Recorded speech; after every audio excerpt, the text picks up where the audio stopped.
Come on now, fellas! We've got to answer the bell. Now let's go!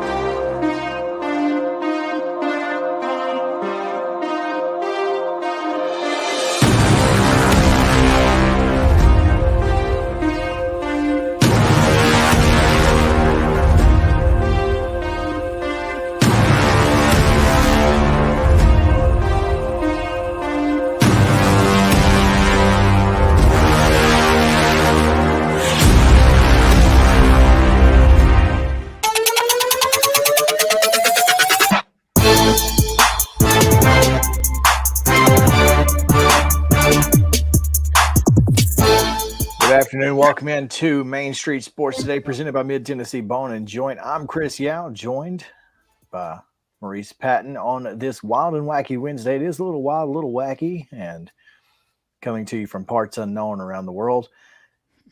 Excited for a great show, jam-packed show, Mo. Yeah, we got a lot going on for a Wednesday. No doubt. We've got great guests. Heather Williams joins us, of course, as she does each and every week on NASCAR. Terry will be at the top of the hour, 3 o'clock. And then we've got Tighter Insider Rodney Orr will join us as we get ready for the third Saturday in October.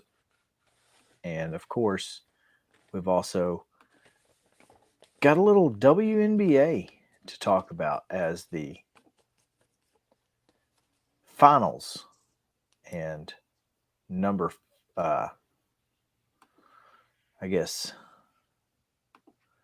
Game 4 is tonight. Game 4 is tonight.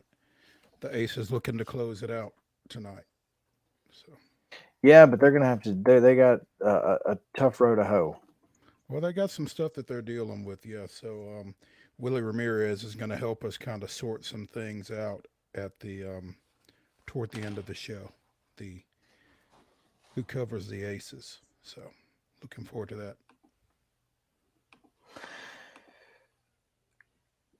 Got a lot to get to, and Mo, I'm going to ask you to help me out here and get into the rundown so that I can get us on Twitter. Okay, well, that's going to be interesting because the rundown has not been updated from yesterday. Oh, that's good. All right, well,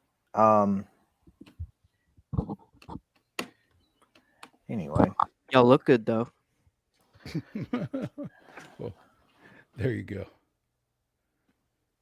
All righty then. Well, let's get into the rundown. Okay. This is the rundown. Volleyball action yesterday. Creekwood defeated Anderson County 3-1. Harpeth and Chattanooga School of Arts and Sciences play. That's today. They have not finished yet. That's at 12 o'clock. Nolensville defeated East Hamilton today, 3-2. Sale Creek, 3-1 winner over Loretto. Interesting there. Providence Christian downs Middle Tennessee Christian 3-2, and Signal Mountain was a 3-0 winner over Valor Collegiate. And that's all today. Yesterday's action was Cleveland 3, Brentwood nothing, Creekwood 3, Volunteer nothing, Valor Collegiate 3-1 over Crockett County, Loretto a 3-2 winner over Robertson County, St. Agnes Academy a 3-0 winner over Father Ryan. Father Ryan did defeat Baylor 3-0. Middle Tennessee Christian down North Point Christian 3-1. Providence Christian was a 3-2 winner over St. George's. Harpeth found South Green 3-0. St. George's was a 3-2 winner over Middle Tennessee Christian, and Nolensville was a 3-0 winner over West Ridge. Okay. In college football action last night, Liberty defeated Middle Tennessee State 42-35. Also, Jacksonville State became bowl eligible. Oh, wait a minute. No, they didn't. With a 20-17 win over Western Kentucky. And in Fun Belt play, what was that Southern Mississippi, South Alabama score? Last I saw was 45-3. Yeah, I think it was bad. I think South Alabama took care of business in that one, but let's see if we can. They did, in fact, take care of business. 55-3 was the final. Jeez. Jaguars over Golden Eagles there. In hockey action, it was the Edmonton Oilers walk in your trap, take over your trap with a 6-1 win over the Predators at Bridgestone Arena. And in National League Championship Series action, the Phillies took a 2-0 lead in that series with a 10-0 win over the Diamondbacks. Girls soccer action yesterday, Mo. Lots of great stuff here. Cheatham County down Huntington 7-0. Huntland was a 1-0 winner over Culleoka, and just like that, soccer season is over. Fairview 6, Chester County 2, Franklin 4, Lincoln County nothing. Hendersonville 9-0 over Lawson. Gallatin downs Hillsboro 1-0. Lipscomb Academy a 2-1 win over Knox Webb. Lead Academy 9, Republic nothing. Liberty Creek 9, Cannon County nothing. McNary Central 4, Sycamore 2. Merrill Hyde 11, Independence Academy nothing. Harding Academy 2-0 over Nashville Christian. Oakland 5-1 over Wilson Central. Rossview 5, Dixon County 1. White House Heritage 4, Smith County 3. Ravenwood 4, Spring Hill nothing. Station Camp 8, Martin Luther King 0. Siegel edges Stewart's Creek 2-1. Clarksville edges West Creek 4-3, and Westview shuts out Harpeth 2-0.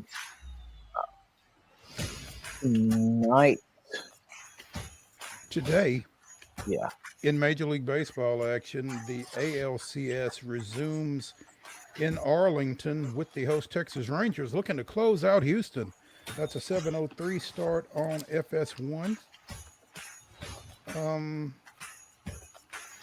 And also, as we mentioned earlier, the Aces and the Liberty play Game 4 of the WNBA Championship Series. That game is in New York. It's a 7 o'clock tip, and it can be seen on ESPN. Chris, that's all I'm aware of. we got a couple weekday CUSA games tonight. Did you say those? Do we? No, I did not say that. Yeah, Florida International and Sam Houston at Sam Houston at 6 on CBS Sports Network, and on ESPN2 at 8 o'clock. It's New Mexico State and UTEP. As far as I'm aware, that is your rundown.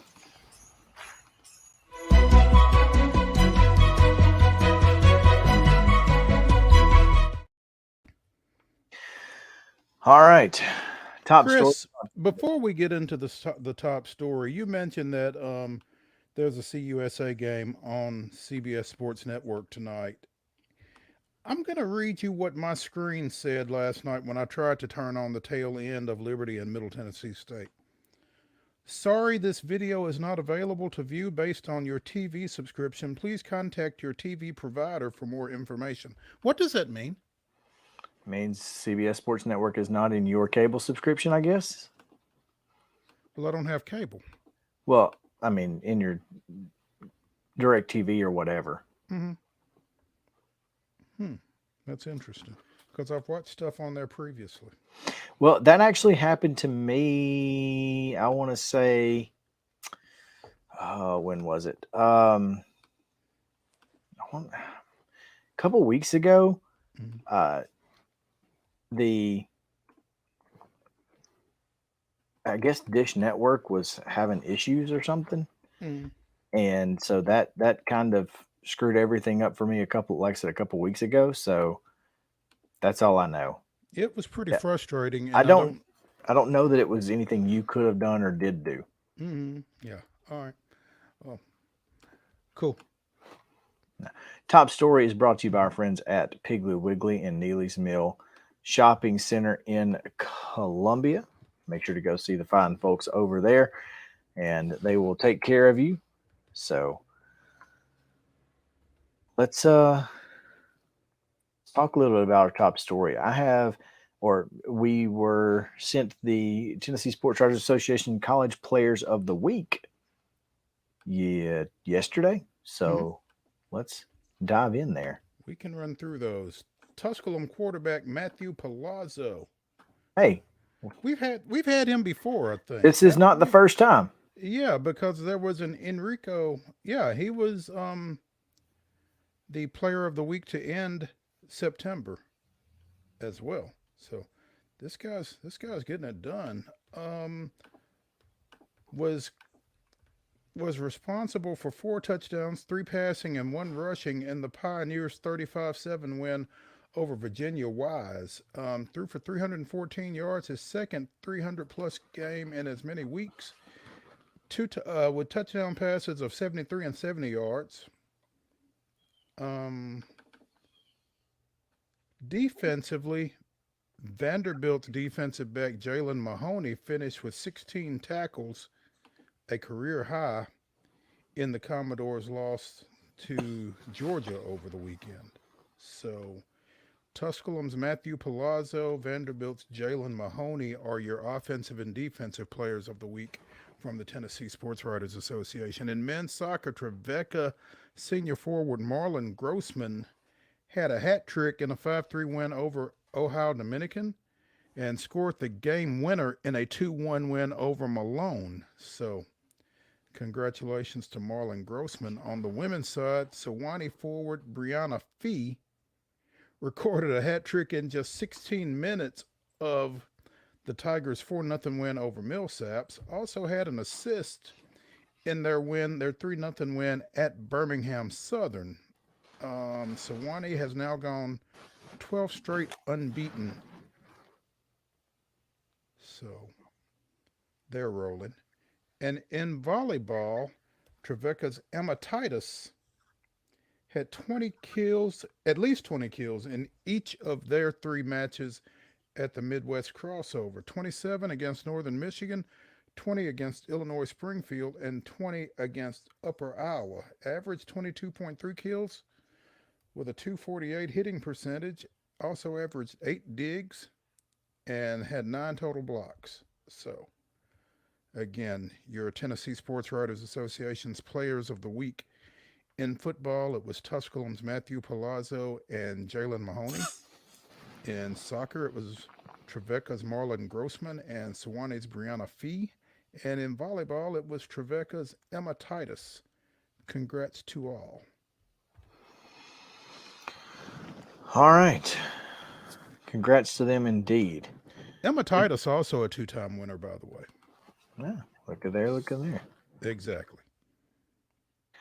Top story number 2.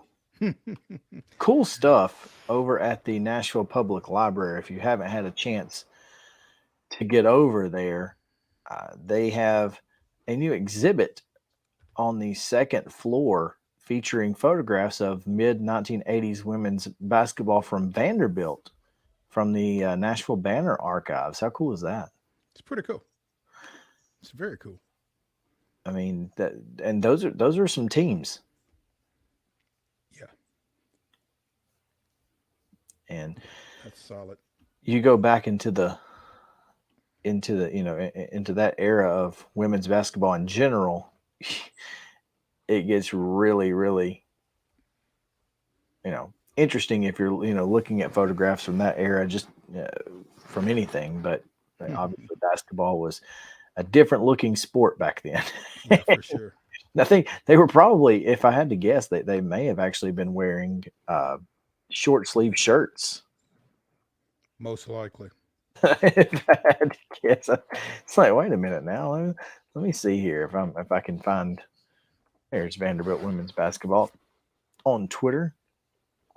I thought they had a post of it up, but I guess they don't. But yeah, I saw it this morning. I thought that was really neat, and I love that. We know that women's basketball in this state is huge, and has been for quite a while. But to see not just Tennessee, because Vanderbilt had a great women's program for a long time, and there's no question that it certainly could get back there. Vanderbilt had a great women's program. MTSU, Belmont, and Betty Wiseman's a living legend over there. UT Martin even. I mean, that's where Pat Summitt got her start. So, yeah, women's basketball across this state. Tennessee has kind of been one of the bellwethers, I guess, in women's basketball. So it's nice to see some of the other programs getting some of that historic attention in addition to UT. Well, and speaking of women's basketball, I'm not sure if this was released today. Conference USA Women's Basketball Championship will air on CBS Sports Network on March 16th, and there's only one other nationally televised game in Conference USA Women's Basketball the entirety of the year. The rest of it is ESPN+. Do you know what that game is? Middle and Western. Middle and Western on ESPNU at 12 noon Eastern, 11 p.m. Central on February 24th. 11 a.m. Central. Is that not what I said? I'm sorry. 11 You a.m. said Central. PM. Yeah. I mean, I did not know that, but I knew It that. was a pretty good guess. Yeah. So, yeah. I mean, if you're only going to put one game on from this conference, that's got to be it. I mean, remember last year when we were a little bothered by the fact that they only played once, and I don't know what this year's schedule is. But I didn't look surely that far they play home and home into it. Well, you know, it's interesting that you say that because, I mean, maybe they do. I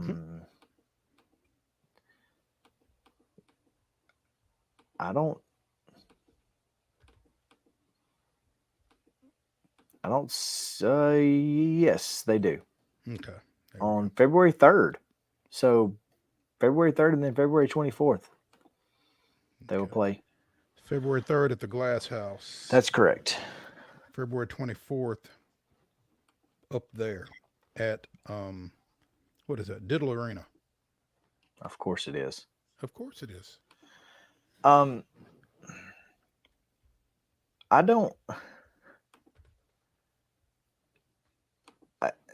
I know that top story implies one, but there's a lot of stuff to talk about today, including Gold Glove Award finalists have been announced. Who knew? And I think that's worth mentioning. No more baseball than we're going to talk. This is it's about all the probably a baseball good we're going to idea. talk. So we might as well mention it. And National League Utility finalists: Ha-Seong Kim, Tommy Edman, Mookie Betts. Utility. Mookie Betts is also a finalist in right field. Well, and Ha-Seong Kim is also a finalist at second base. That's interesting. I feel like that's kind of, that's weird to me, right? I mean, well, it is kind of weird to me that you are a finalist in multiple positions. Well, yeah, I mean, I don't know, I can't wrap my head around this. If I played enough right field to be a finalist as a Gold Glover, then I'm not really a utility player. Or if I played enough second base. I mean, right. I mean, utility kind of denotes to me somebody who played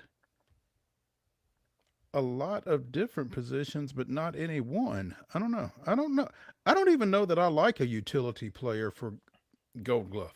Yeah, I think I just nixed that.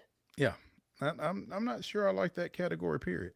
But I certainly don't think that if you can be a finalist as a position as a position, then you are not eligible for a utility. Right. That seems whatever. Yeah. Anyway, along with Mookie Betts, Fernando Tatis Jr. and Lane Thomas. Yeah, Knoxvilleian Lane Thomas. How about that? Nice. He had a nice year this year. He did. Michael Harris II, along with Brenton Doyle and Alec Thomas in center field. I think this is a given. I would certainly hope so. Here's something that Atlanta Braves fans are going to really struggle with. The less than given is in left field. This is wild. And because wacky on Wednesday. On Wednesday. Ian Happ of the Chicago Cubs, David Peralta of the Los Angeles Dodgers, and Eddie Rosario of the Atlanta Braves are your three finalists for the National League Gold Glove in left field. And here's the thing. I've been listening to slander about Eddie Rosario's defense all year. I've not seen it. There were a couple of plays over the course of the year that he didn't make. There are a couple of plays over the course of the year that everybody doesn't make. I've never thought Eddie Rosario was a defensive liability. No. At least, no. I mean, maybe his arm strength. I don't know, but not with his glove. And he's going to get to more balls than others will. It was a narrative that I never understood over the course of the season, and to see him as a Gold Glove finalist makes me feel better. Yeah, I must have missed, or just didn't pay attention, scrolled through it thinking it was dumb, because I didn't necessarily see it or remember any Eddie slander in left field. But yeah, I mean, guy's a great defender. You can as far back as yesterday. Really? It's there. Yeah. That's wild. Guess that's going to go away, hopefully. At shortstop, Francisco Lindor, Dansby Swanson, and Ezekiel Tovar. I clicked the wrong thing and it went away. So I got to Austin Riley is at third base along with Brian Hayes, who played about half the year for the Pirates, and Ryan McMahon for the Rockies. A lot of Rockies love on here. Yeah. Nico Herner from the Cubs on second base, along with Ha-Seong Kim and Bryson Stott from Philadelphia. And first base, Freddie Freeman, Carlos Santana, and Christian Walker. And at catcher, JT Realmuto, Gabriel Marino, and Patrick Bailey. Surprising not to see a pitcher from the Braves on here, but the one that typically didn't play most of the year. So yeah. Jesus Luzardo, Taijuan Walker, and Zach Wheeler are your finalists for pitcher. And there you go. That's your National League, folks. We'll get to American League later if we have time or care. When are set to be unveiled on ESPN's Baseball Tonight on Sunday, November 5th at 7:30 Eastern, 6:30 Central. There you go. All right, let's take a break. When we come back, Heather Williams is standing by. Talk a little NASCAR. I think we are at least somewhat normal at this point for the rest of the show. So it's not been a normal day, to say the least, but we're here. We're good to go. So Heather Williams will join us on the other side of the break. Stick around. Main Street Sports Today is presented by Mid-Tennessee Bone and Joint. We'll be back in a moment.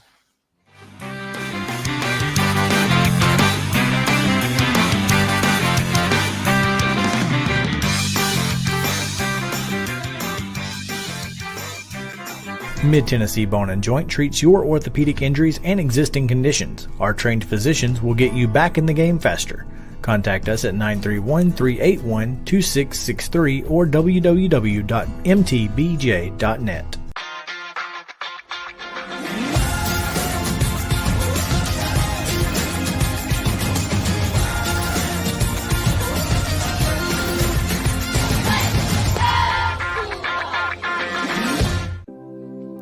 Custom Stone Handler supplies over 600 distributors and suppliers with quality stone products. Along with River Stone, we produce and distribute over 100 building, landscape, and other bulk products. Our goal is to provide quality products, service, and partnerships to ensure our customers' success. We firmly believe that the measure of any person or company is how they treat other people and customers. Give them a call at 931-490-4990 or visit CustomStonehandlers.com. Mockingbird Title and Escrow is an attorney-owned and operated full-service title company in Middle Tennessee. We get your deals closed without worry and fuss. We're a family business that offers the highest level of expertise in our industry when it comes to closing and funding your real estate transactions. And it's a job I really love. I'm passionate about this. I'm enthusiastic about this. I like to think we're pretty well-rounded and can deal with a wide range of needs and a wide range of clients. Call 615-274-8698 today. With Lee Company technology, the best handymen are hands-off.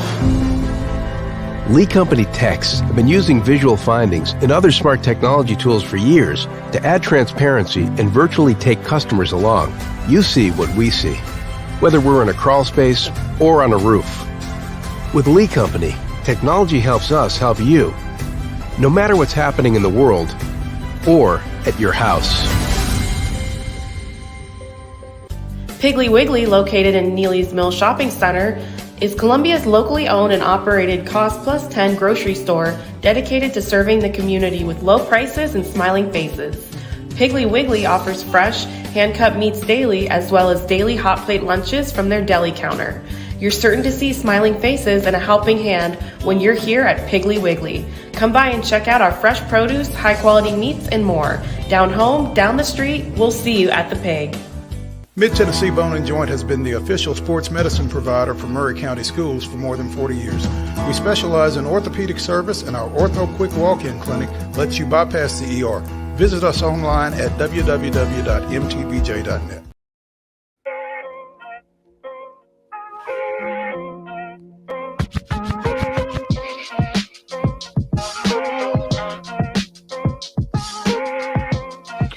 Welcome back in Main Street Sports today, presented by Mid-Tennessee Bone & Joint. Chris Yao and Mo Patton here on this wild and wacky Wednesday. The weirdest and wildest news from across the world coming your way in the final segment, so stick around for that. We've got a lot of great guests today. Rodney Orr of Tider Insider previews Tennessee and Alabama this weekend, and we also have Willie G. Ramirez. We'll talk a little WNBA. So all of that still to come, but now it's Wednesday. So that means we get to talk to Heather Williams, Mo. Yay. I missed Heather last Wednesday. I miss you, Mo. Yeah. I'm glad you could come in with us today, and I'm glad to be here today. So that means I'm not driving back from Michigan. So life is good. Bring me up to speed, Heather. Oh, up to speed. That's funny. I see what you did there. Even though you can't see me, I see what you did there. That was totally it's by been accident. quite the eventful week. You're not supposed to share that. You're supposed to just everybody think you're that punny. No, I'm not. Anybody that knows me knows I'm not. So anyway, where are we at?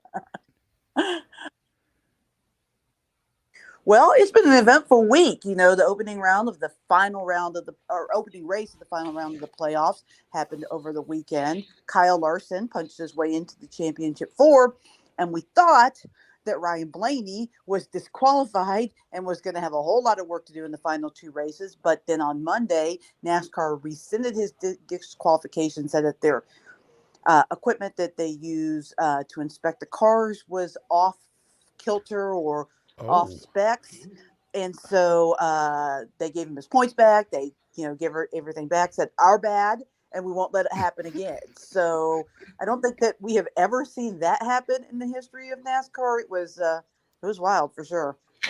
Yeah, that was one of the main topics I wanted to talk about, because it's very, one, it's important because Ryan Blaney's in a playoff race. Two, right. It seems so unusual for NASCAR to be like, hey, we might have messed up. But, obviously it's, good on NASCAR for realizing their mistake and not penalizing him to save face. Well, and the thing is that at least NASCAR is a sport that they can do that. It's not like baseball or football where if you blow a call and they take a touchdown off the board, you can't put that back on Monday. But in NASCAR, he finished the race. He finished 10th. They disqualified him, and then on Monday they're like, "Our bad. You really are 10th." So they, it's kind of like no harm, no foul. And it is a little bit of a changing of the transparency of NASCAR, but they've really tried to do that. I mean, they are showing when people fail, they are bringing the parts to the track, showing them to the media so the media can show them to the fans. I mean, they're really trying to be, I think, a little bit more transparent in what they do when they are disqualifying people or taking points away or penalizing them or whatever. Well, that's new, but I like it. Thank you. Yeah, for Transparency. sure. That's a nice concept. It's And crazy, some isn't it? it is. And some other, like you said, some other sports would probably do well to consider it anyway. And Yeah, I mean, maybe I think maybe you can't do it like you said. It's not.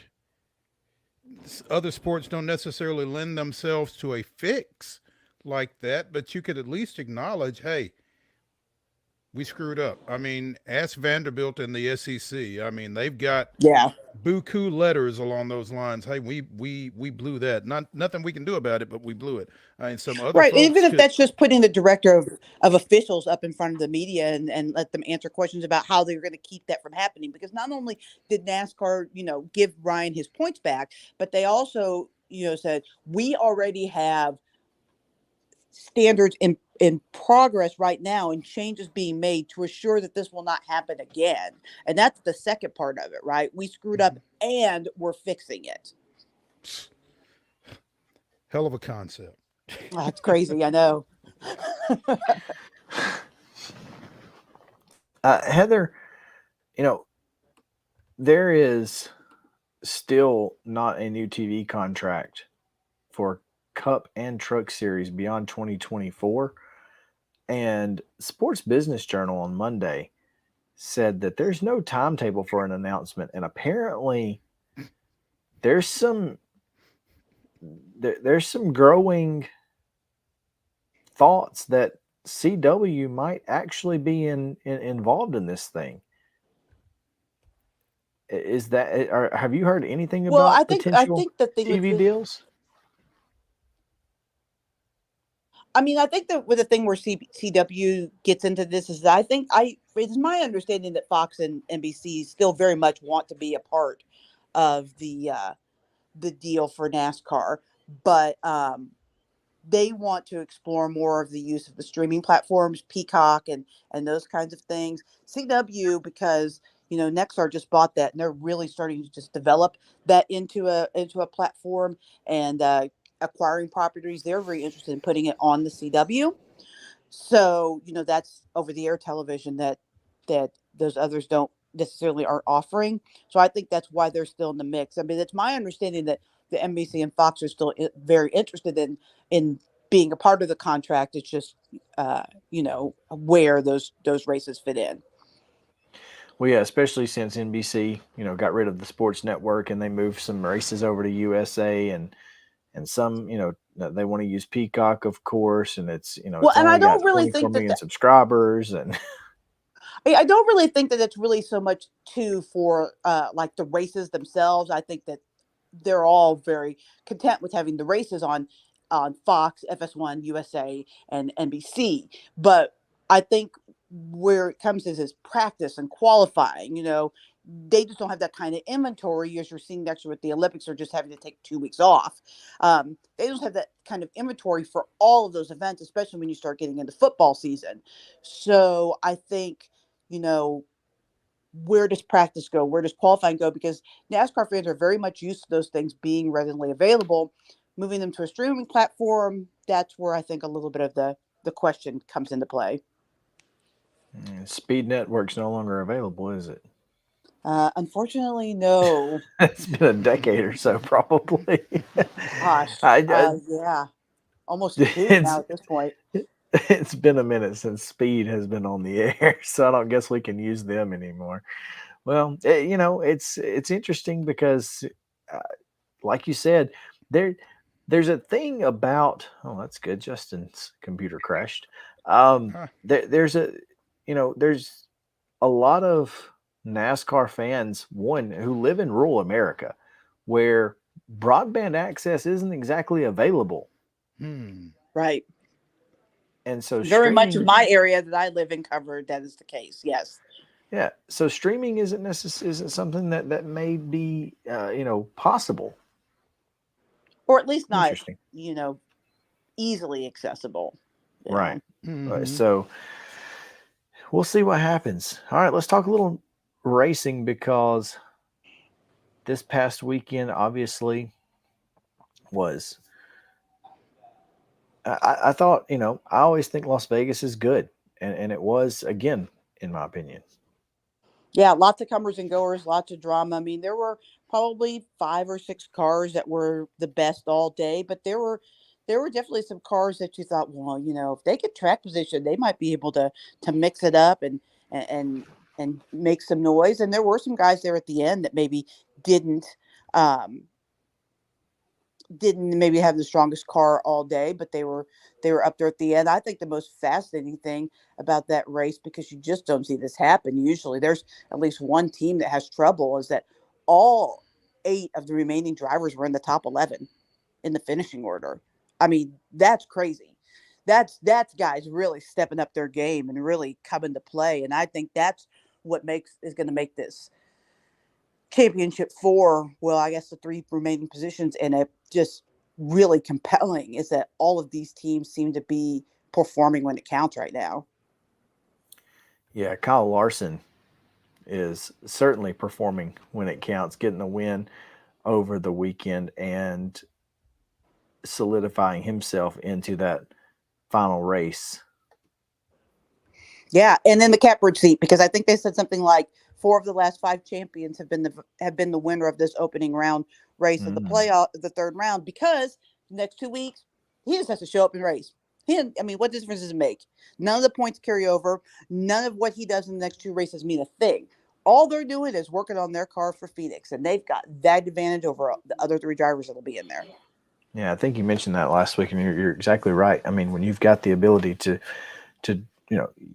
it's kind of like if you're a football team and the only game that actually matters in playoffs is 2 weeks away. Yeah, do you want to win next week? Sure. Would that be great? Fine, whatever.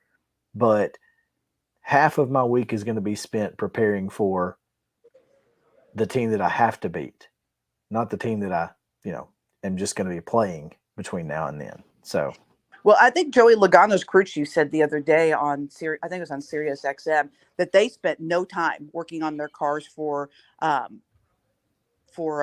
Homestead or for Martinsville last year. They just basically pulled out the setup they had when they went there previously, threw it on the car, loaded up the car, did all the checks, and all the rest of their time was working on their Phoenix car. Okay, so here's a question from the guy who knows nothing about NASCAR. If this week doesn't matter, would you not race? Well, I think the NASCAR rulebook says you have to attempt every race. You have to race? Okay. Yeah. So he'll show up, and he'll still try to win. Kyle Larson's a gamer. He's still going to win every race and every stage, all of that. Mm-hmm. But just from a team perspective and getting that car set up right, that's where they will spend much more of their time on Phoenix, because that's the race that counts. It's just like a team maybe that has 2 weeks left in the regular season. They've already wrapped up a postseason berth. Mm-hmm. Maybe you don't play all your guys. Maybe you don't, whatever. Or maybe get some young guys some experience. Right, that kind of stuff. And then you're focusing on that opening round playoff game. Same kind of concept. Okay. All right. That's interesting. Homestead, Miami, whatever. It's Homestead. It's not really all that close to Miami. Well, how far is it? Is it closer than Gladeville? Actually, it's probably comparable. I might be a little farther. I think it's 30 to 45 minutes away from Miami, if I'm not mistaken. I've never been down there, but I know it's not really Miami. 39.1 miles via the Ronald Reagan Turnpike. Look at me. 30 to 45 minutes. There you go. With no traffic. Because I'm sure there's none of that in Miami. No. Well, there's probably none of that in Homestead. So, Well, that's fair. Well, I don't know. There's some pretty good traffic going to Gladeville some days. Yeah, there will be traffic for NASCAR. But what do you expect this weekend? Are you expecting the Toyotas to find a way to keep rolling? They're always strong at the 1.5 miles. This track this weekend screams Tyler Reddick, because it's the kind of track that, and really Kyle Larson too, but he doesn't need it as bad as Tyler, because it's the kind of track that you rip around the top to make the fastest speed. And so that combined with it being a Toyota, it's definitely a Tyler Reddick type of track. But I think really all of the guys that are left in the championship 4 are pretty good at the intermediate tracks. I would say Busher and Blaney are probably the 2 weakest in the field, and they really need good runs. But both of them are really good at short tracks. So Martinsville may be one that they're circling more than this weekend. But really, I mean, when you look at Denny Hamlin and Truex and, Toyotas for sure. But Byron, I think Byron won this race last year. No, was it not last year? When did he win this race? Maybe not. I think it was Vegas he won, but that just shows you he's good on the 1.5 miles. That all these guys can go down there that are in the 7 competing for those final 3 spots are capable of going down there and getting a win. But you're right. The Toyotas definitely have the upper hand this season at that kind of track. Looking forward to it as always. And I'm really excited for this playoff race, man. Tyler Reddick is 16 back. So a dub would be huge for him. And then, of course, the Toyotas are trying to push William Byron out somehow, some way. Yeah, they definitely don't want him in. They definitely don't want him in the championship 4 as good as he is at Phoenix, and they definitely don't want 2 Chevys in the championship 4. Well, right now, 2 Hendricks, 2 Joe Gibbs, and that's where we're at. So it looks like it's a 2-team race right now. But yeah, and that's how the season's been. But I'll tell you this much. I could see 2 Joe Gibbs teams in there, but I don't see Truex being one of them. I know he's still hanging on, but that's all based on his playoff points that he brought into it. I think Christopher Bell's running better than Truex right now. Yeah. And I would like his chances of making the championship 4, especially as good as he is at Homestead, over Truex. Man, it's going to be fun. Homestead's always fun. This is a good race. A lot of interesting things typically happen. And this car is made for that racetrack. And this new next gen car loves Homestead. So yeah, I'm pumped. It's going to be a great finish to the season. We got 3 races left, and we do. Can't believe it.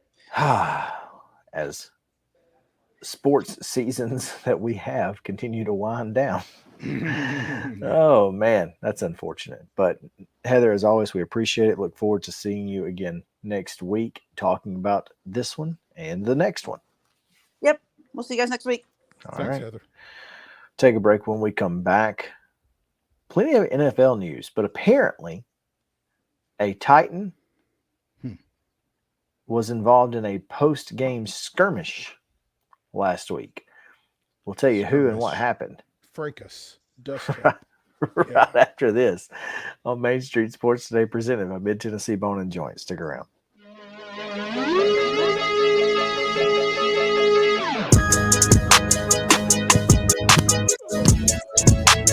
Mid-Tennessee Bone and Joint treats your orthopedic injuries and existing conditions. Our trained physicians will get you back in the game faster.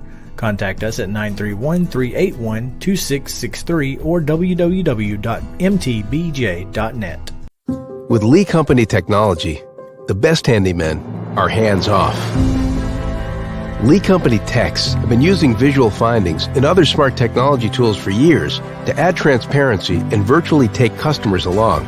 You see what we see, whether we're in a crawl space or on a roof. With Lee Company, technology helps us help you, no matter what's happening in the world or at your house.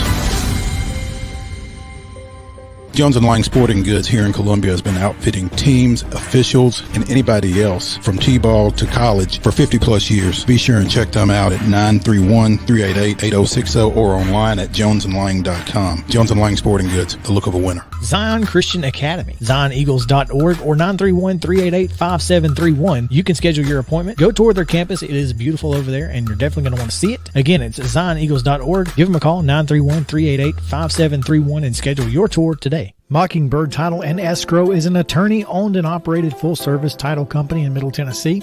We get your deals closed without worry and fuss. We're a family business that offers the highest level of expertise in our industry when it comes to closing and funding your real estate transactions. And it's a job I really love. I'm passionate about this. I'm enthusiastic about this. I like to think we're pretty well rounded and can deal with a wide range of needs and a wide range of clients. Call 615-274-8698 today. Mid-Tennessee Bone and Joint has been the official sports medicine provider for Murray County Schools for more than 40 years. We specialize in orthopedic service, and our Ortho Quick Walk-In Clinic lets you bypass the ER. Visit us online at www.mtbj.net.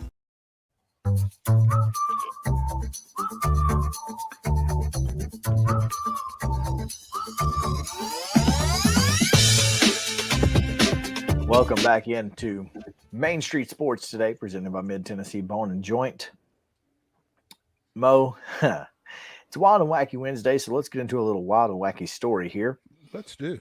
As Marlon Humphrey, on his podcast, Punchline Podcast, said,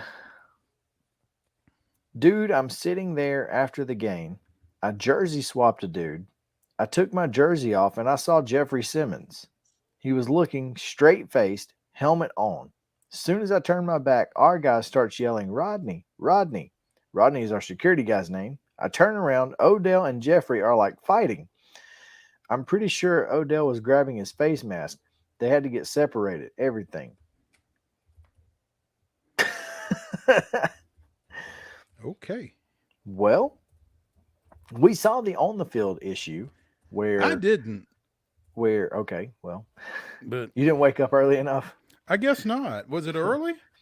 I mean, I saw some of the game, but so I'm not sure. It was it was probably first half. okay. So Big Jeff is on a knee, and Justin, do you have it by chance?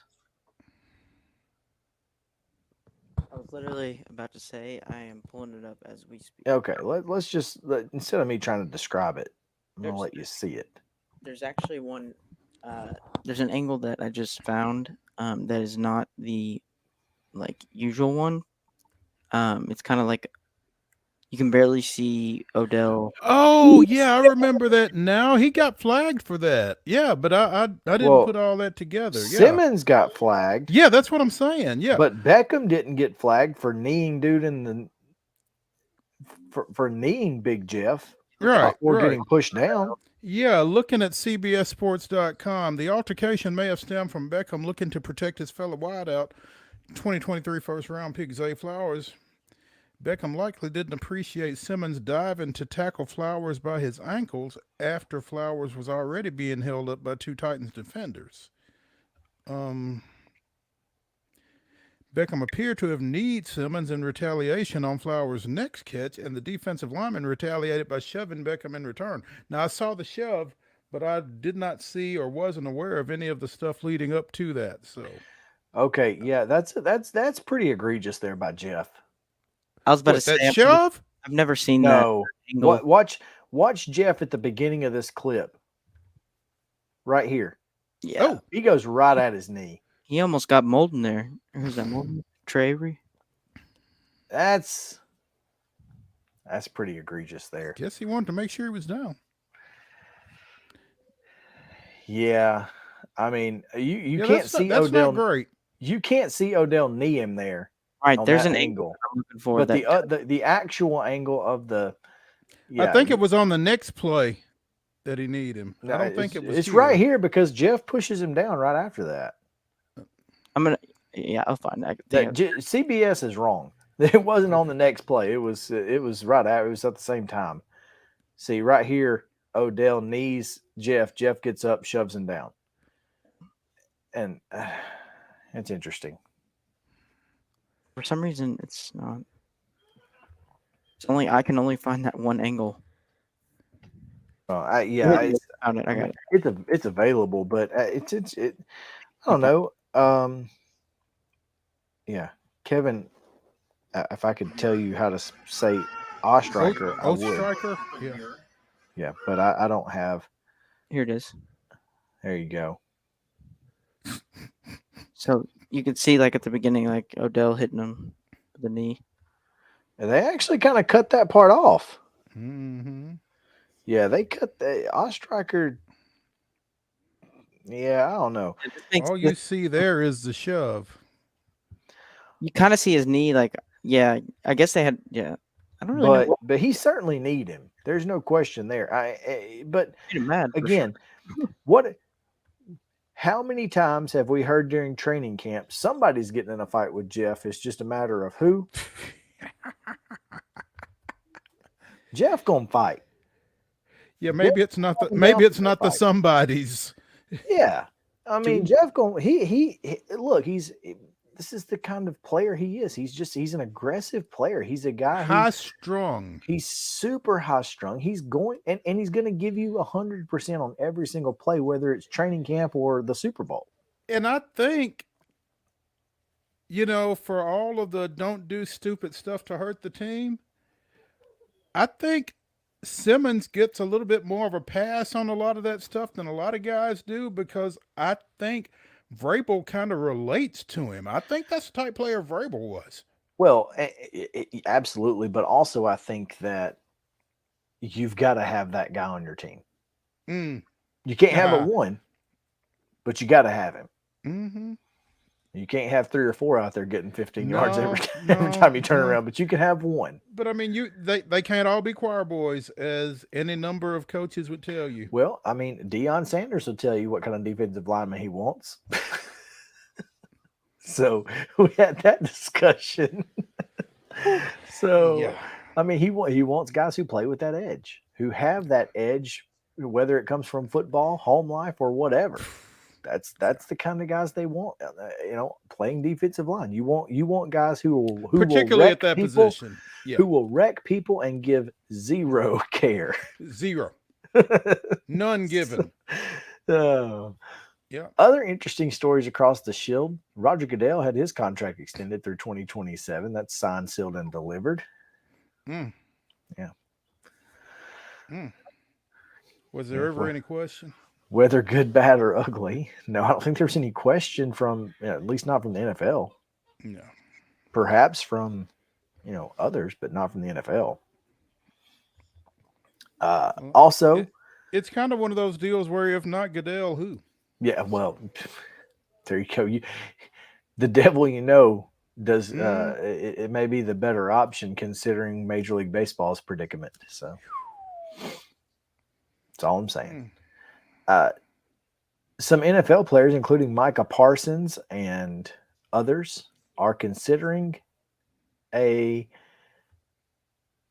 in the 2028 Olympics in the flag football. What does that look like? Tackle football players playing flag football. Someone. I mean, we just had the conversation about Jeff Simmons. I mean, what, Micah Parsons? No, I'm just saying in general. What does it look like? Tackle football players playing flag football. No, that's what I'm saying. I mean, you're talking about Micah Parsons here. Yeah. Not just a tackle ball. We're talking about Micah Parsons. And someone said that a 15-year-old in Italy has no idea he's going to die an Olympian in 8 years.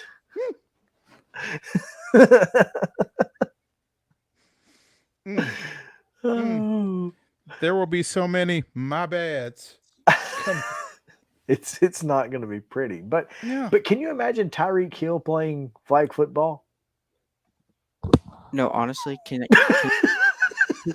picture this? Picture you're like, you're part of the Olympic team of a different country, and you're playing people in your country. They're all like, you played the best of the best. You're in your country, and then you line up against Parsons on the other end of the Micah Parsons and Tyreek Hill. Tyreek Hill. Yeah, we were having fun in our country doing this. Like, and you guys want to kill us. And Lamar Jackson. Yeah, no. This is a terrible idea. Like, without pads? Are you seriously? kidding? This is a terrible idea. This may be the worst idea in the history of, or the best. No, I mean, it will not be worth watching. It's gonna be like it would be like the Dream Team. Yeah, like it'd be fun for USA. Exactly. I mean, Hold on. it's one of those deals where you invented the sport, you want to win it, right? Okay, but I'm trying to think if there's any country who could compete. No. Canada Maybe is Canada. the closest.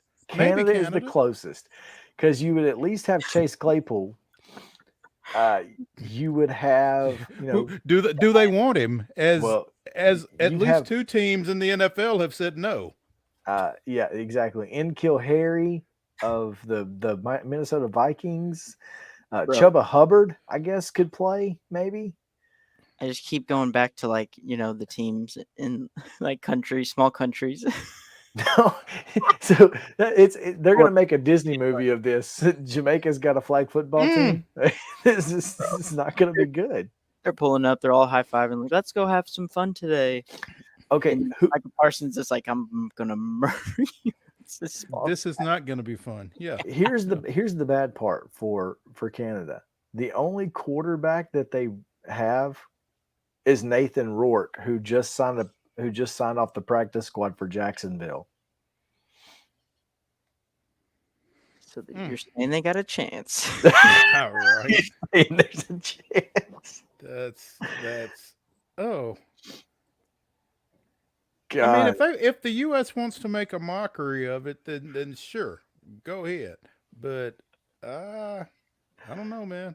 Let's try not to do that because I don't even think it'd be fun. It would be fun to watch maybe like once. Well, yeah, it'd be fun to watch a game, like a preliminary, and that would be it. Mm-hmm. Yeah, maybe the gold medal game, but it would be. That could start a war. I mean, international incident. Yes. Yeah, I mean, again, who's going to cover Tyreek Hill? 85 points in the first half. All right, we're literally no one, Mo, would be able to cover Tyreek Hill. Oh man. One other thing I wanted to mention before we got out of here, there was a story on, I guess it was ESPN, about there is at least one executive saying that the NFL has made it a goal, maybe not to limit all playing surfaces to grass, but limiting the type of playing surfaces that are available. So like if you have natural grass, that's fine. And if you have turf, maybe there's only 1 or 2, turf companies that you can use or types of turf that you can use. And I wonder if that is the compromise that we're going to get. I just don't think grass in indoor facilities is really realistic. I mean, even with technology being what it is and sliding trays and that kind of thing, I just don't think natural grass in an indoor facility is a realistic expectation. Jeff Miller, Vice President of Health and Safety, said, "It's hard to make a strong recommendation against any one thing." Smart man. So I like that. Really.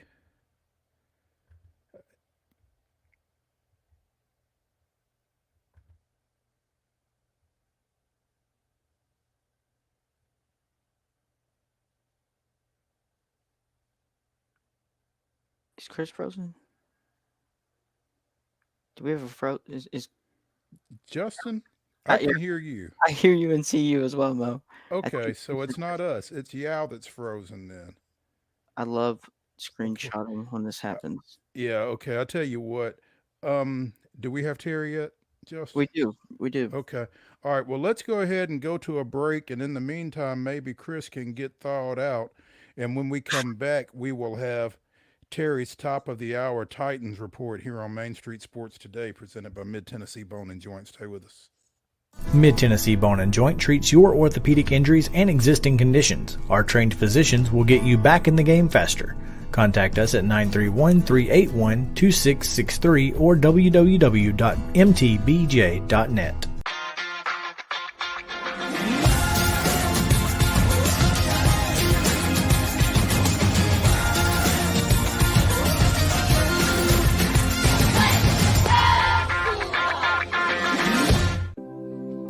Custom Stone Handler supplies over 600 distributors and suppliers with quality stone products. Along with River Stone, we produce and distribute over 100 building, landscape, and other bulk products. Our goal is to provide quality products, service, and partnerships to ensure our customers' success. We firmly believe that the measure of any person or company is how they treat other people and customers. Give them a call at 931-490-4990 or visit CustomStonehandlers.com. Mockingbird Title and Escrow is an attorney-owned and operated full-service title company in Middle Tennessee. We get your deals closed without worry and fuss. We're a family business that offers the highest level of expertise in our industry when it comes to closing and funding your real estate transactions. And it's a job I really love. I'm passionate about this. I'm enthusiastic about this. I like to think we're pretty well rounded and can deal with a wide range of needs and a wide range of clients. Call 615-274-8698 today. With Lee Company technology, the best handymen are hands-off. Lee Company techs have been using visual findings and other smart technology tools for years to add transparency and virtually take customers along. You see what we see, whether we're in a crawl space or on a roof. With Lee Company, technology helps us help you, no matter what's happening in the world or at your house.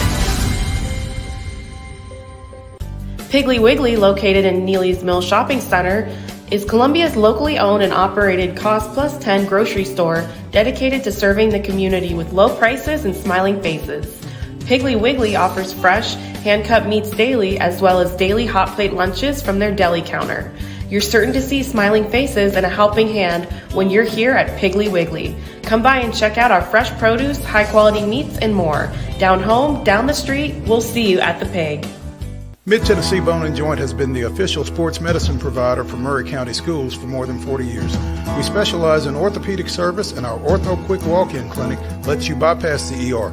Visit us online at www.mtbj.net. Mid-Tennessee Bone and Joint treats your orthopedic injuries and existing conditions. Our trained physicians will get you back in the game faster. Contact us at 931-381-2663 or www.mtbj.net. With Lee Company technology, the best handymen are hands-off. Lee Company techs have been using visual findings and other smart technology tools for years to add transparency and virtually take customers along. You see what we see, whether we're in a crawl space or on a roof. With Lee Company, technology helps us help you, no matter what's happening in the world or at your house.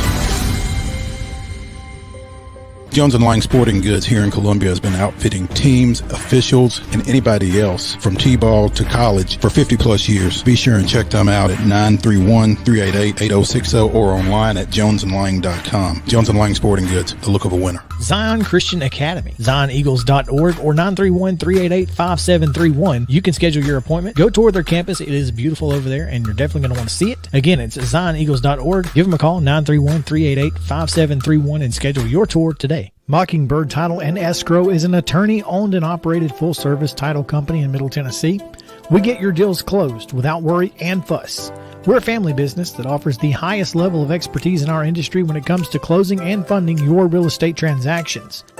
And it's a job I really love. I'm passionate about this. I'm enthusiastic about this. I like to think we're pretty well rounded and can deal with a wide range of needs and a wide range of clients. Call 615-274-8698 today. Mid-Tennessee Bone and Joint has been the official sports medicine provider for Maury County Schools for more than 40 years.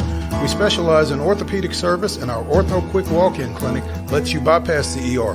Visit us online at www.mtbj.net.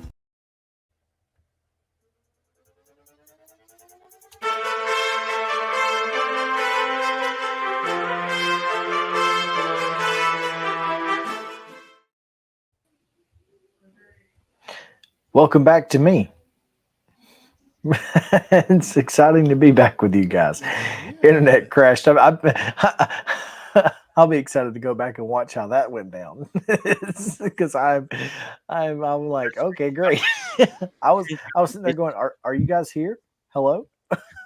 Yeah, and then you weren't, and we could hear none of that. So yeah, none of it. So yeah, welcome back to you. Welcome back to Main Street Sports Today, presented by Mid Tennessee Bone and Joint. And let's go now since look at me. I'm the captain now. Let's go to Terry McCormick with the top of the hour Titans report from Zen Sports. Terry, talk to us. Yes, Captain Patton. How are you? I'm good. I'm good. It is your Titan Insider Zen Sports report, and it's changing the bonus game for the bettors in sports. Guys, let's do a little housekeeping with the Titans here, so to speak. A lot of people think that this team is headed toward a rebuild, and I happen to think that they probably spent the off season and these first 6 weeks trying to push that away, trying to stave that off. And it looks like it's inevitably going to come, especially now that Ryan Tannehill is hurt. And they could be looking at either Will Levis or Malik Willis under center, probably for the next game, if not the next 2 or 3. So, to my way of thinking, with the trade deadline coming up on Halloween, do you guys think the Titans should be sellers? And here's the thing that I'll go with on that. I don't necessarily know that they should be sellers because, one, they don't have a whole lot of people that other teams would probably covet. Now, if they wanted to move Derrick Henry, if Derrick Henry came to them and said, I want to go play for the Chiefs, I want to win a Super Bowl, they might try to accommodate him. But ordinarily, I don't think you get a lot of return on value for veteran players in trades in football the way you do in other sports because you deal for draft picks most of the time. And if Derrick Henry fetches a 4th or 5th round pick, are you willing to let maybe the best franchise running back in your, at least in the Tennessee portion of your history, go for the 150th best player in the draft? I don't see it. I wouldn't do it if I was Rand Carthen. All right. Well, Rand has a plan, whether we know it or not. Rand has a plan. We're riding that out, huh, Chris? Riding until it dies. Okay. Terry, tell us about to Zen me, Sports. Wait. Go ahead. Go ahead. But What to were you me, saying, Terry? this whole rebuild, I think, is predicated on trying to see what you have in these young quarterbacks and then trying to let the defense keep you as competitive as possible. And then, if you're going to go with a young quarterback, doesn't the smart money say that you're going to be relying more on your running game than you have previously than you would if you had Ryan Tannehill under center? Because a running game and a safety valve tight end are a rookie quarterback's best friends. Are they not? You would think so, particularly in this offense. And I'm just not sure, Terry, that Derrick Henry is as valuable to any other team in any other offense as he is to this team in this offense. And Chris and I have had this conversation previously. So I think when you go out there and check out the market, the trade market for Derrick Henry, I think you're probably going to wind up a little disappointed in what's out there. I wholeheartedly agree. I think he means more to this franchise, not only for his production on the field and the type of offense they run, but he's closing in on the franchise's all-time record. Another year or so of solid production, either here or elsewhere. He's probably a candidate for Canton. And let's be honest, he played at Alabama. There are a lot of Alabama fans around this parts. He puts butts in seats for a team that's not very exciting to watch right now. There you go. Terry McCormick with the Titans update. Tell us about Zen Sports. All right. Tell you about Zen Sports. Zen Sports is the new sports book in Tennessee that is revolutionizing the way you earn sports betting rewards. With Zen Sports, your rewards are cash rewards. You bet with real money, and now you're rewarded with it too. You can earn a whopping 5% cashback welcome bonus for your first 15 days when you sign up with the code MAINSTREET, MAINST. Keep betting and keep earning every month after that with up to 3% cashback rewards on your betting volume. Best of all, you can earn cash commission on your referral bets with the Zen Sports Referral Rewards Program. Zen Sports, betting just got better.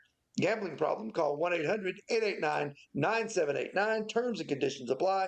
You must be 21 and older and in Tennessee to bet.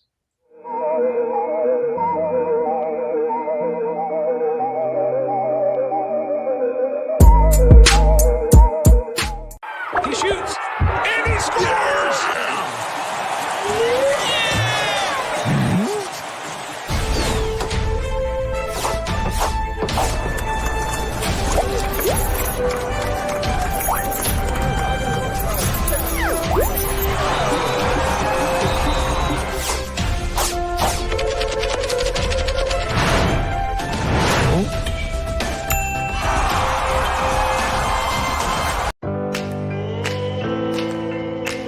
Smiles. These are the healthy smiles of real Delta Dental members. Folks with access to the nation's largest network of dentists and low-deductible plans with 100% preventive care coverage, all backed by over 65 years of expertise. Go online or give us a call to learn about affordable individual plans that meet your needs. 1-855-844-0445.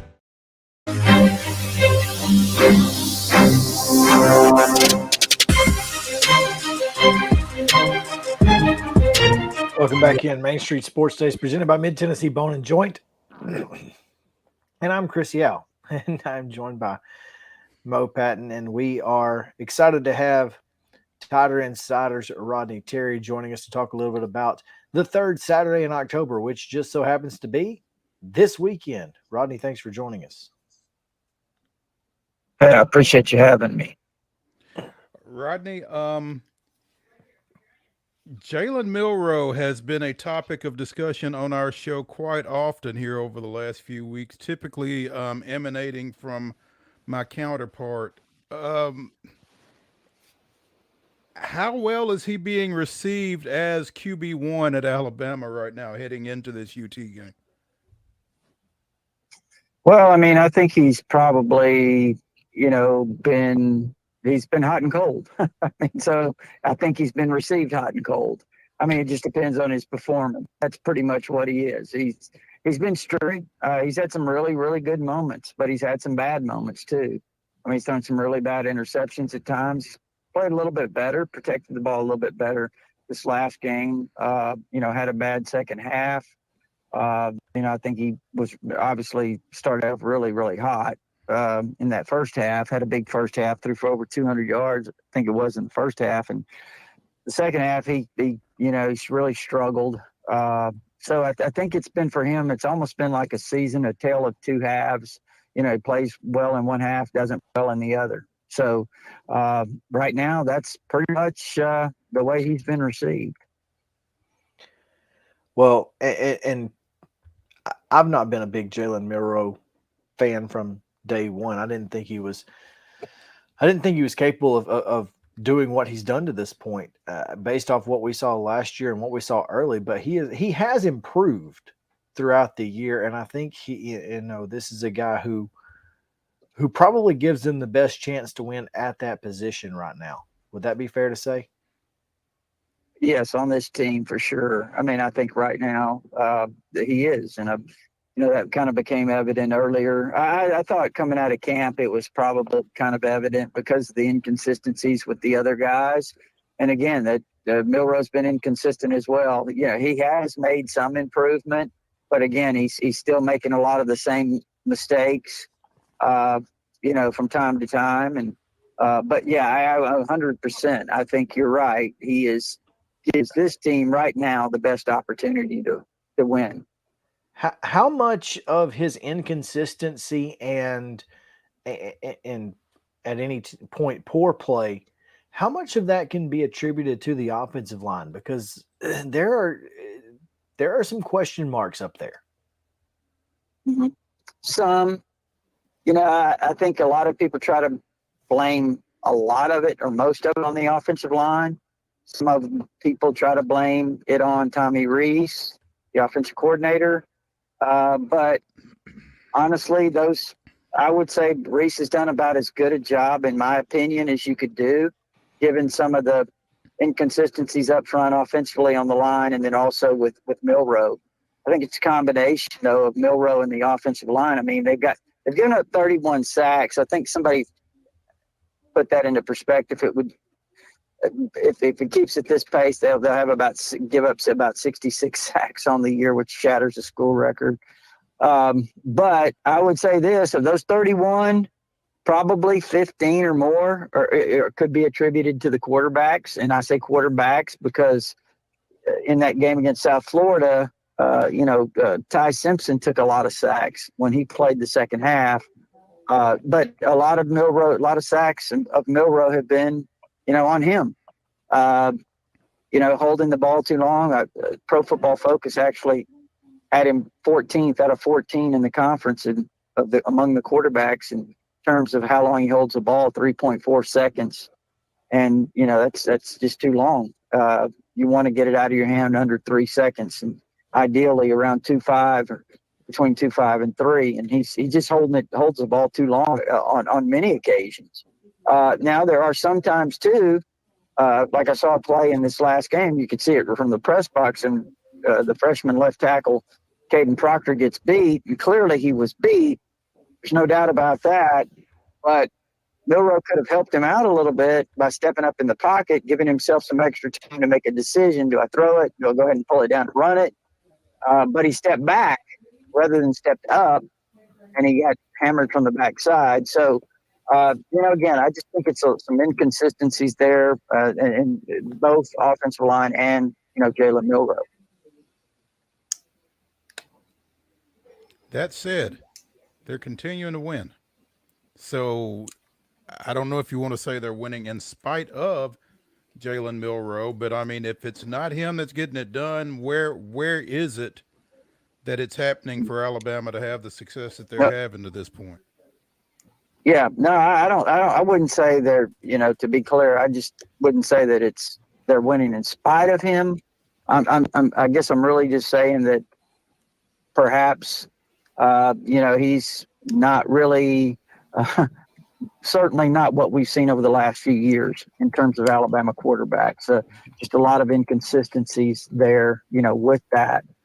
He made a play actually that was, and that's what's crazy about it is he struggled the entire second half, and then all of a sudden he just seems to have a knack sometimes of making a play at the very right time, and that's what happened last week against Arkansas. They had a second down and 13, and they're trying to get a first down so they can run the clock out, hang on to this 24-21 win. And Milroe's struggling. He steps up. He's got a guy bearing down on him, and he just kind of jumps up and delivers a ball perfectly between, a linebacker and a safety. And Amari Niblack makes the catch, and Alabama runs out the clock. So, he is making some plays now. He's got some ability. I thought he played extremely well in the second half against Texas A&M. It's just the inconsistencies. And I think the defense has played extremely well for the most part. They've had the Texas game in the fourth quarter, and probably this last game, gets when they're up 24-6. Arkansas gets a couple of drives. KJ Jefferson has a couple of big scrambles, and make some things happen. But I think defensively, for the most part, they've played really, really well. And I think personally that this is potentially a championship defense, but they've got a long, long way to go offensively, in my opinion. Yeah, offensively, rushing for just 105 yards a game. That's where these two teams are really different. Alabama, averaging 148 yards a game on the ground, giving up 105. Tennessee gives up 105 a game, but they run for 230, and they ran for 240 against the number one rush defense in the country last week. Is that a point of concern for Alabama? Yeah, it is to me. I mean, it's something I've been thinking about all week, because you're right. They did run for 200, and I think it was 231 against Texas A&M, and Alabama ran just the week before for 23. Against that same defense. So, no, I think it is a point of concern, because Tennessee can run the football, and you start thinking, okay, what if Alabama goes 3 and out, 3 and out, 3 and out over a period of time? Those are going to be body blows if Tennessee can run the football. And then you get into the third and fourth quarter, and they start, wearing you down. Those 5, 6, 7 yard runs kind of start getting, 12, 15, 20, and then, touchdown. So it's a concern the way Tennessee's been running the ball if you're Alabama. Now, the question is, Alabama defensively, they're pretty strong against the run. They're solid. What they have to do is they have to stop the run and turn Joe Milton into a passer. And, again, I haven't seen a ton of him this year. But from what I have seen, he kind of seems to be inconsistent himself. And again, correct me if I'm wrong, because I haven't seen a lot of him, but no, you're right. I have seen he's he's spot on. Inconsistent. And his statistics are basically, if you look at them, they seem to be, almost identical, very similar to Milroe's. Oh, they are. The only difference is that Milroe hits a lot more deep shots. Milroe averaging 10.6 yards an attempt, Milton averaging 6.9. Well, and also, Chris, and I don't have any numbers to back it up, but I mean, Milroe is a far more willing runner than Milton. Milroe has run for 139 68 times this year. Milton 32 for 173. So he gets it done when he goes. Just doesn't go very often. 5.4 yards a carry to Milroe's 2 yards per carry. That's wild. I would not. Well, Milroe's got a lot of sacks too, but that's right. Those count. But also I think too that you listen to people around here, and I'm not talking about coach. I mean, the Alabama fans, like, they want Milroe to run it more, to pull it down more, use his legs, and Milroe wants to be a pocket passer. That's what he wants to be. So he's not been really open to pulling it down a whole lot. Not as much as I thought he would. He's been hanging in there, but I think he could even use his legs more and really be a weapon. And I do understand, Nick Saban wants a guy that's a distributor of the ball. And that's really what his job is to do. But at the same time, I think there's sometimes when he's with his ability, he could really be dangerous as a runner and could be probably more productive. I think you're exactly right. To me, there are two matchups in this game that really are going to determine who wins it, and we've talked about both, not specifically, but the run game of Tennessee versus Alabama's run defense, which is really good. And then this defensive front seven of Tennessee's versus that offensive line, and how many sacks will Jalen Milroe run into? Did you see the photo of I think it was it Texas A&M, where there was a lane to his left wide open, and he scrambled into protection, and it just seems like he doesn't have much pocket awareness. So I'm curious if how you feel about and have thought about his ability to navigate the pocket against a team like Tennessee, who rushes the passer very, very well. No, I think it's going to be something. I mean, it's going to be really, like you said, it's one of the keys to the game. And yes, he has had some difficulties hanging in the pocket at times in terms of knowing when to bail or get rid of the ball on time. He's had receivers open that I assume he's just not seeing them open. But I'll give you an example. Last week in the Arkansas game, it was 24-6, third quarter. Alabama's drive and has a nice drive going. They're running the ball really, really well. They get down 3rd and 3 in the red zone, and Tommy Reese calls a pass play, and he's got Jace McClellan in the flats for an easy dump off. It's a first down or probably a touchdown, and he never looks at him, and he ends up scrambling the opposite direction and throwing the ball away. And it's just those types of things that you miss those opportunities. And again, like I said, I'm sitting here, I don't want to, because he comes back and he makes big plays at times. So it's just been hit and miss, and that's just been the big thing with him. But as far as, the pass rush, you're right. If they get him in a situation where, the heat's on, he's prone to throwing the ball to the wrong guy. And, it's happened a few times this year. It happened in the Texas game twice. Those were 2 key interceptions. The Ole Miss game, he really made a bad throw into the end zone that was picked. But this is a great challenge for him. And, he went to Texas A&M, got on the road, and he was in an adverse situation. And, The game was really kind of not going for him at the time. It was rough at that point in the second half, and he came through, started making some great throws. So this is just another challenge. We'll see, if he can respond. Rodney or Tider Insider at Tider Insider on Twitter, and make sure to visit the website, watch the show. Rodney, is the show available anywhere other than TV24? Yeah, it's it's actually on WVA 23 here in Tuscaloosa. 23. Sorry, 24 is Jacksonville. Yeah, I apologize. Yeah, no, it's fine. It's okay. But it goes through most of the state of Alabama, but it's also, on the internet. It's on the front page of TiderInsider.com. It's there now if you want to watch it. And it's on YouTube and various other places. Facebook Live, all of the things that they have. We certainly the week for our audience to be wanting to watch if they want to know anything about this Alabama Crimson Tide team. So we look forward to the third Saturday in October. Look forward to talking to you again, Rodney. Thanks for joining us. Okay, guys. Appreciate it. Take care. Man. Thank goodness for the ability to turn my microphone down today, Mo. I don't have to cough into it like I did yesterday. So I'm saving your ears today, Mo. But I appreciate it. Let's take a break. Willie Ramirez joins us right after this WNBA talk on Main Street Sports Today, presented by Mid Tennessee Bone and Joint. Stick around.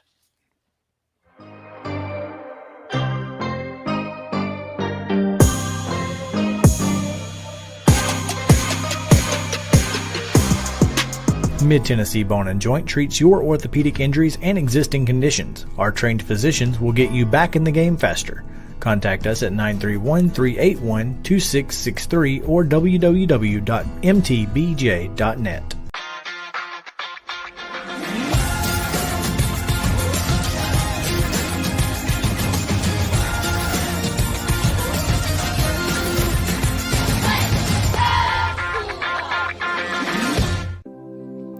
Custom Stone Handler supplies over 600 distributors and suppliers with quality stone products. Along with River Stone, we produce and distribute over 100 building, landscape, and other bulk products. Our goal is to provide quality products, service, and partnerships to ensure our customers' success. We firmly believe that the measure of any person or company is how they treat other people and customers. Give them a call at 931-490-4990 or visit CustomStonehandlers.com. Mockingbird Title and Escrow is an attorney-owned and operated full-service title company in Middle Tennessee. We get your deals closed without worry and fuss. We're a family business that offers the highest level of expertise in our industry when it comes to closing and funding your real estate transactions. And it's a job I really love. I'm passionate about this. I'm enthusiastic about this. I like to think we're pretty well-rounded and can deal with a wide range of needs and a wide range of clients. Call 615-274-8698 today. With Lee Company technology, the best handymen are hands-off. Lee Company techs have been using visual findings and other smart technology tools for years to add transparency and virtually take customers along. You see what we see, whether we're in a crawl space or on a roof. With Lee Company, technology helps us help you, no matter what's happening in the world or at your house. Piggly Wiggly, located in Neely's Mill Shopping Center, is Columbia's locally owned and operated Cost Plus 10 grocery store dedicated to serving the community with low prices and smiling faces. Piggly Wiggly offers fresh, hand-cut meats daily as well as daily hot plate lunches from their deli counter. You're certain to see smiling faces and a helping hand when you're here at Piggly Wiggly. Come by and check out our fresh produce, high-quality meats, and more. Down home, down the street, we'll see you at the Pig. Mid-Tennessee Bone and Joint has been the official sports medicine provider for Murray County Schools for more than 40 years. We specialize in orthopedic service, and our Ortho Quick Walk-In Clinic lets you bypass the ER. Visit us online at www.mtbj.net.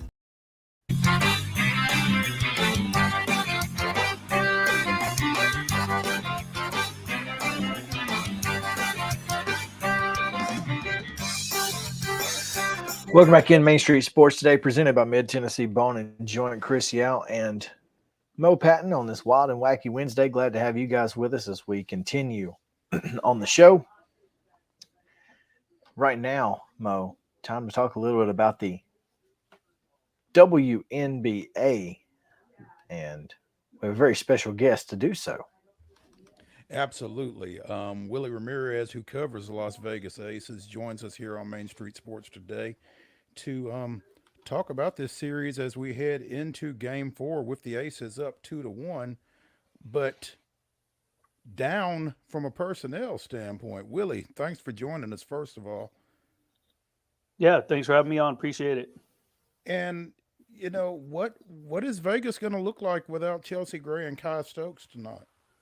It is going to be an incredibly different look from the standpoint that during the regular season, when Becky Hammon didn't have either of those two in the lineup, it was obviously by choice because they were up by 15, 20 points, and she decided to put in whomever, Kayla George, Sid Colson, Kirsten Bell, and they had comfortable leads. Now, don't get me wrong, those bench players that I mentioned, they came into the game at times to give starters breathers, but they weren't relied upon to stay in the game. They were, they gave Kelsey Plum a breath. They gave Chelsea Gray a breath. They gave Asia Wilson a breath. But tonight's going to be an entirely different animal. And you're talking about a Liberty team that is already playing with a wealth of confidence. A lot of people are talking about the fact that the Aces are down Chelsea Gray. Now what are they going to do? Well, the Liberty came in Game 3 and smacked the Aces around long before Chelsea Gray went out of the game. She went out of the game in the fourth quarter, and Kia Stokes played the rest of the game. She didn't realize she had a foot problem until she woke up the next day. So the Liberty were already playing with confidence. Sandy Brondello had already done a good job in making adjustments and where she was going to stick Sabrina Ionescu on the defensive side of the ball and how they were going to generate offense and use Jonquel Jones defensively. So now you take those two out of the lineup, and it's a matter of what Becky Hammon is going to do to make those adjustments against a highly motivated Liberty team.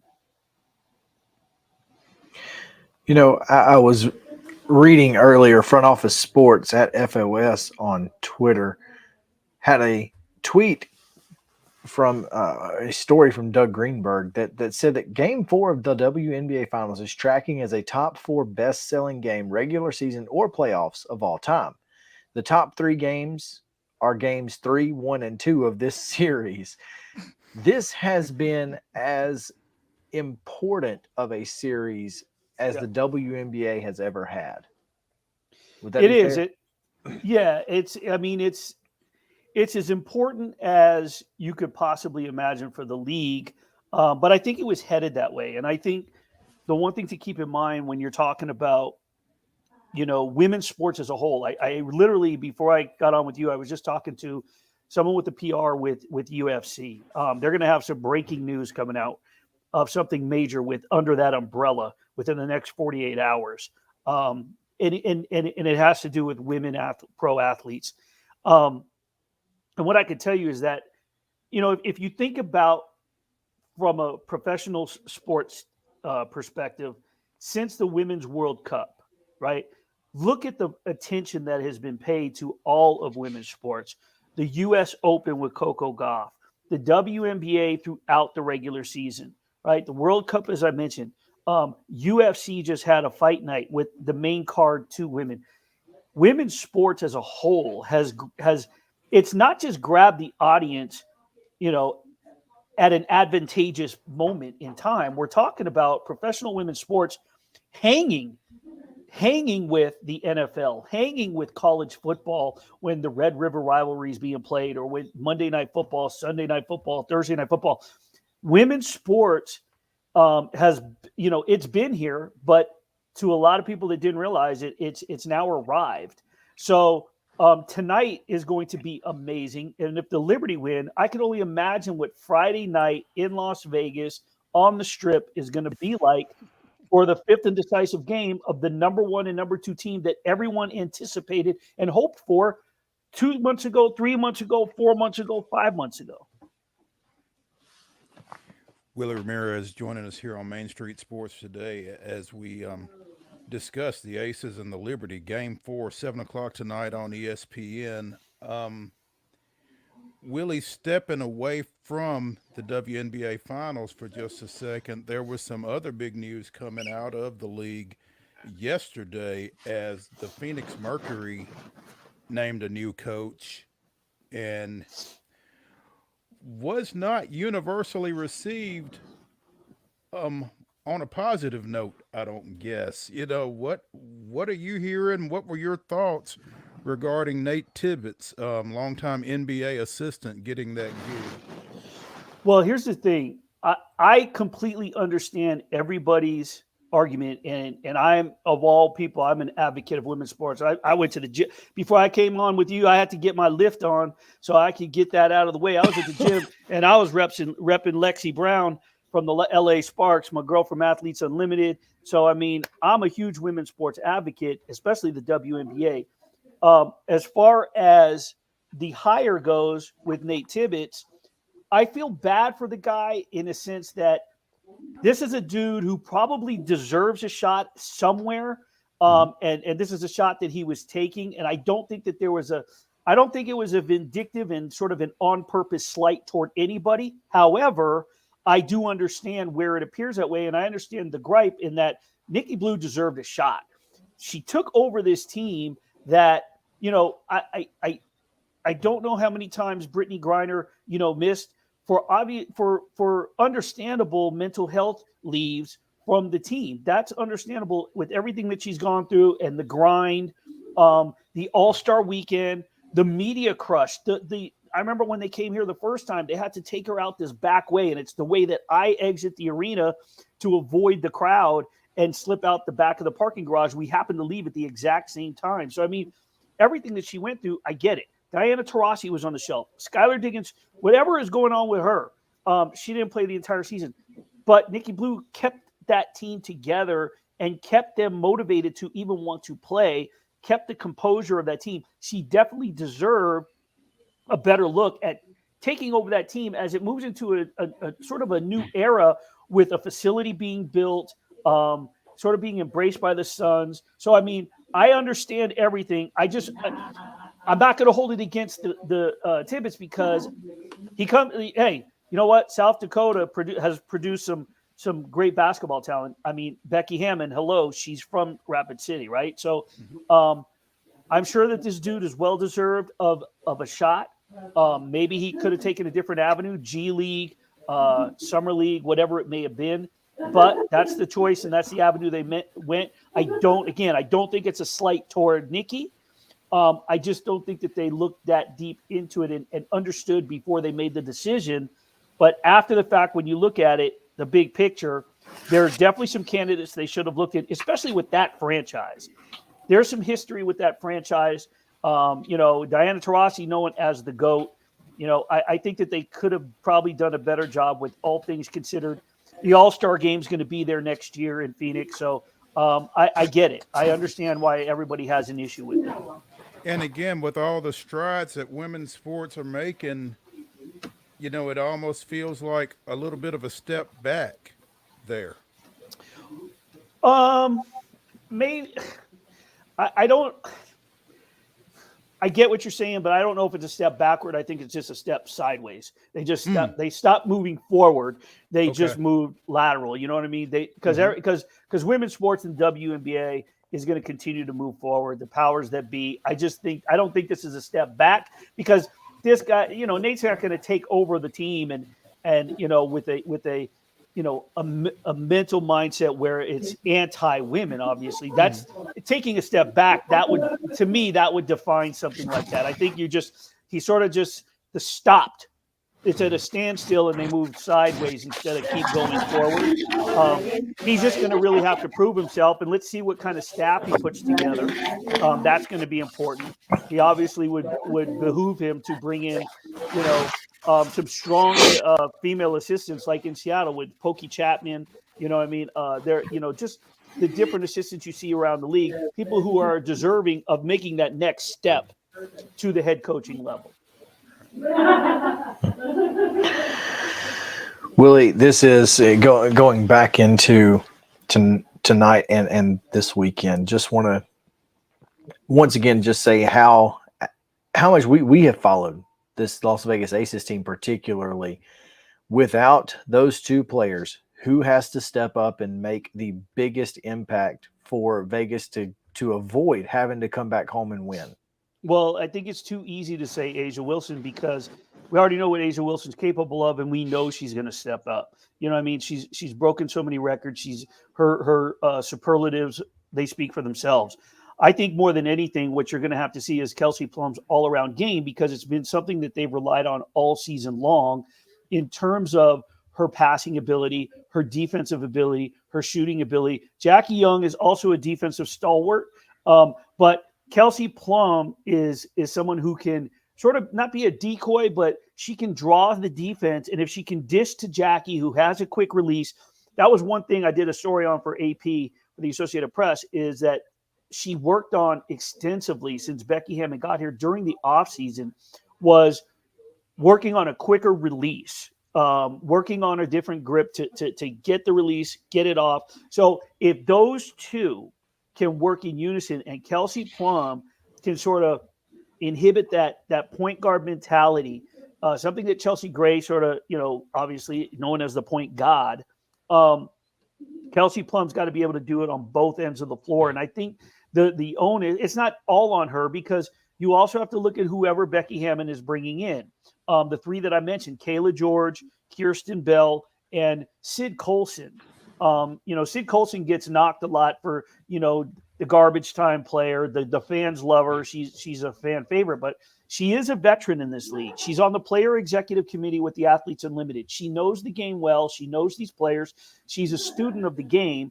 And if there's one person who can elevate her game off the bench into a starting role or whatever it may be, it's Sid Colson in making the right plays at the right time. So I think, the backcourt as a whole is where we need to see an elevation of everybody's game and emphasis on specific things that they do well. Because A'ja Wilson's you already know she's going to bring it.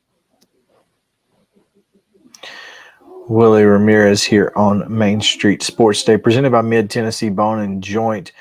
And again, game 4 tonight should be a lot of fun. New York has had an up and down season. Obviously, toward the end of the year, had a chance to take over that number 1 spot and could have had home court in this, but were unable to do so. And so, that being said, still 1-2, still the game we've been waiting for, the series we've been waiting for. And do you see either of these teams, no matter what happens tonight or this weekend, taking a step, speaking of steps back, taking a step back, or is it going to be second verse, same as the first next year? Well, I don't think that either team is going to take a step backward. I think if there's any team that's going to have to figure out their payroll, it's going to be the Aces more than anybody, because they're in their second, third year with some of these players, and they're going to have to start doing some renegotiating and figure out, some of their key reserves, who's getting paid, who's not. The Liberty are in their first year with this quote unquote super team. But I really don't see either team taking a step backwards. It's a matter of which teams are going to move forward. I'm really intrigued about the LA Sparks, because they were a lot better than their record indicated. Lexi Brown, she was injured. If you have Lexi healthy all season, they're getting in the postseason, and they're possibly, being a thorn in someone's side. The Atlanta Dream are a team to be on the lookout in the future. With some of the players that they brought in, Alicia Gray being brought in during the offseason was phenomenal. The Mercury, once they figure out what to do with Sky Diggins-Smith and how with Nate now as the coach, Teresa Witherspoon being the coach with the Chicago Sky, I want to see where Courtney Williams ends up. So it's not really a matter of those two taking a step back. It's the teams that are going to move up and step up and challenge them now that they're going to figure out how to defend, how to play, and the pieces to the puzzle that they're going to put together during the offseason to challenge both those teams in the league standings. Willie, as we get ready to get out of here, just want to get your prediction for tonight. Do you think it goes back to Vegas? I do. I've already set my night aside for Friday. I've already made the reservations at the pet resort for my dog, my faithful companion. He's going to have to go there and spend the night. I know where I'll be. I've already got the suit lined up. I've got the Alexander McQueen's pulled out. I already know what I'm wearing. I'm set for Friday night. I will be at Michelob Ultra Arena because I'm pretty sure this game is coming back, or this series is coming back for a decisive 5. And you know what? It's nothing against the Las Vegas Aces. The last person in the world that I would wish injury upon is Chelsea Gray. But if there's an audience that deserves a Game 5 in between these two teams, it is the WNBA fans. And I just think that the Liberty are going to bring everything that they've got to tonight's game. And let's not forget that the Liberty won the regular season series against this team and won in Vegas. They won the Commissioner's Cup. So it's not, and the Aces were fine. They were fully healthy then. So outside of Candace Parker, let me point that out. So CP, I'll be really interested to see if CP, Becky made a comment about her. She's not available tonight, but what happens if they can get her ready for Game 5? But yes, I think it's coming back. I'm ready. God, could you imagine the crowd eruption if Candace Parker was announced in the starting lineup on Friday? Willis Reed, I could only imagine the noise level in your neck of the woods if Candace Parker. Gosh, yes. You'll be able to hear us in Vegas. Yeah. Yes. So yeah, no, it's exciting. Everything about women's sports right now is exciting, and the WNBA has a lot to do with it. Well, we appreciate you taking time with us, man, and looking forward to talking with you again soon. All right, thanks. I appreciate it, guys. Thanks, Willie. All right, we're going to take a break. When we come back, the weirdest and wildest news from across the world, right here on Main Street Sports Today, presented by Mid-Tennessee Bone and Joint. Stick around.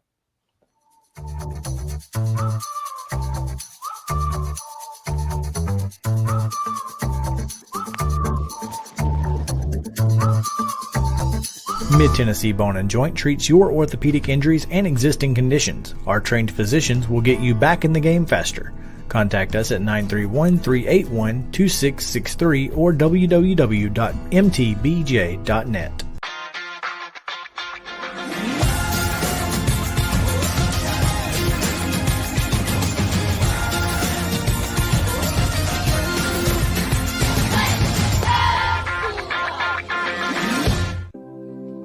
Custom Stone Handlers supplies over 600 distributors and suppliers with quality stone products. Along with River Stone, we produce and distribute over 100 building, landscape, and other bulk products. Our goal is to provide quality products, service, and partnerships to ensure our customers' success. We firmly believe that the measure of any person or company is how they treat other people and customers. Give them a call at 931-490-4990 or visit CustomStonehandlers.com. Mockingbird Title and Escrow is an attorney-owned and operated full-service title company in Middle Tennessee. We get your deals closed without worry and fuss. We're a family business that offers the highest level of expertise in our industry when it comes to closing and funding your real estate transactions. And it's a job I really love. I'm passionate about this. I'm enthusiastic about this. I like to think we're pretty well-rounded and can deal with a wide range of needs and a wide range of clients. Call 615-274-8698 today. With Lee Company technology, the best handymen are hands-off. Lee Company techs have been using visual findings and other smart technology tools for years to add transparency and virtually take customers along. You see what we see, whether we're in a crawl space or on a roof. With Lee Company, technology helps us help you, no matter what's happening in the world or at your house. Piggly Wiggly, located in Neely's Mill Shopping Center, is Columbia's locally owned and operated Cost Plus 10 grocery store dedicated to serving the community with low prices and smiling faces. Piggly Wiggly offers fresh, hand-cut meats daily as well as daily hot plate lunches from their deli counter. You're certain to see smiling faces and a helping hand when you're here at Piggly Wiggly. Come by and check out our fresh produce, high-quality meats, and more. Down home, down the street, we'll see you at the Pig. Mid-Tennessee Bone and Joint has been the official sports medicine provider for Murray County Schools for more than 40 years. We specialize in orthopedic service, and our Ortho Quick Walk-In Clinic lets you bypass the ER. Visit us online at www.mtbj.net.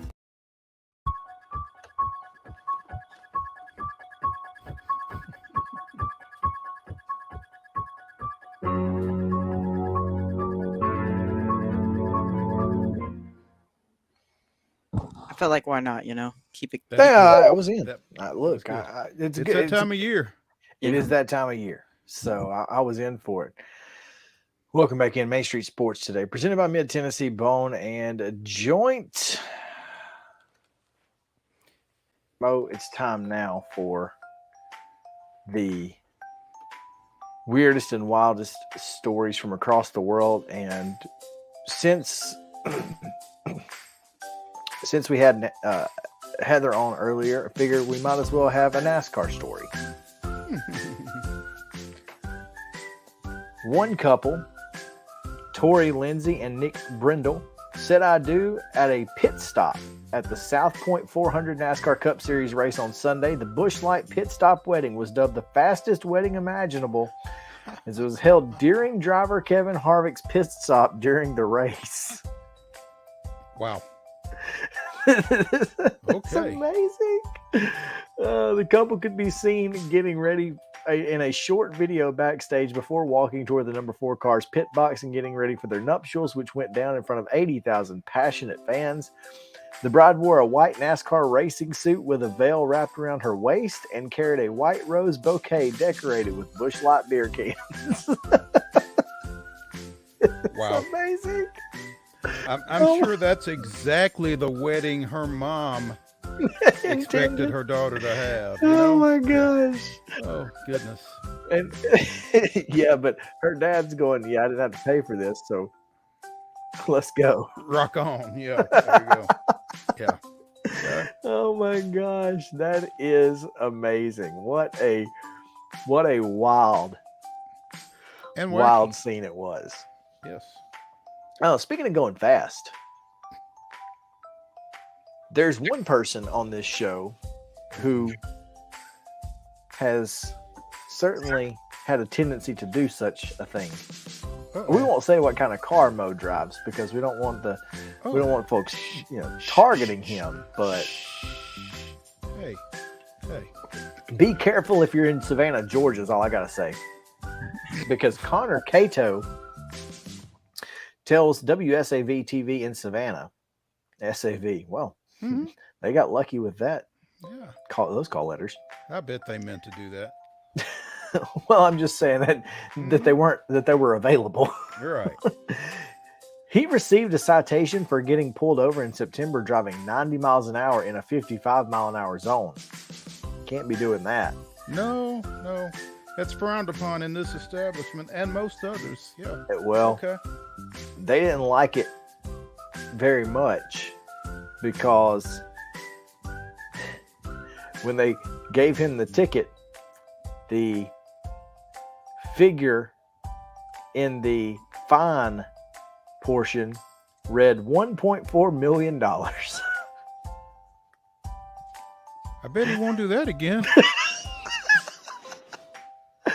Savannah officials say anyone caught driving more than 35 miles an hour above the speed limit has to appear in court where a judge will determine the actual fine. This has USFL court with the NFL written all over it. Well, we just said $1 because we figured the judge would fix it. Nope. Wrong answer. No, it's just a placeholder. The actual fine cannot exceed $1,000. But I'm sure that chilled Mr. Cato out. I guarantee you, he called real quick and was like, "I'm sorry, what?" What? Well, I mean, when you got that ticket and you saw that, I mean, wait a minute. How does that conversation go at the window there? Wait a minute. I was doing 90 in a 55 and my fine is $1.4 million? Yeah. So it was automatically generated by the e-citation software used by the local recorder's office, said Joshua Peacock, a spokesman for the Savannah city government. We do not issue the placeholder as a threat to scare anybody into court, even if this person heard differently from somebody in our organization. Oh, well, it worked. Well, okay, bet. Yeah. That's a great big lie. Yeah. So, oh no, I ain't paying this. Yeah. I will go to court. I will do whatever. What was his fine ultimately? It does not say. That's unfortunate. I don't know that he's been to court yet. Oh, no, he's not. He will not get to court until December. Well, Christmas could be a little lean around the Cato household, I guess. There's no doubt. If this actually holds up. But you said the max is 1,000? 1,000.